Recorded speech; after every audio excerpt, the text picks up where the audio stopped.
Understanding loss of momentum, a simplified guide.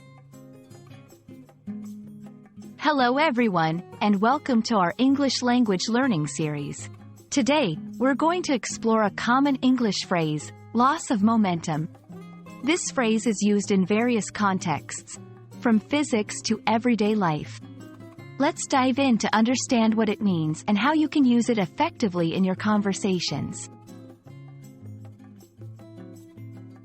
Loss of momentum refers to a decrease or a halt in progress or energy in a certain situation or activity.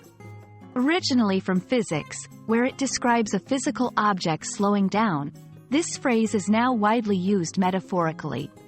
For example, if a project at work is not moving forward as quickly as before, you could say there is a loss of momentum in the project. Let's look at some everyday examples. 1. Sports. When a football team stops scoring goals as they did in the first half, commentators might say the team has lost its momentum.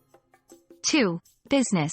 If a new product's sales start declining after a successful launch, a manager might discuss the loss of momentum in sales. Using loss of momentum correctly. Context is key. Make sure the situation involves a slowdown or stoppage of progress. Variations. You can say someone has lost momentum, or a process is losing momentum. Similar phrases include hit a snag, encounter a sudden problem, run out of steam, lose energy or enthusiasm, and come to a standstill. Stop moving or making progress. And that's it for loss of momentum.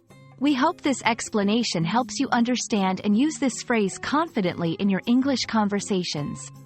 Remember, practice makes perfect. See you in our next video.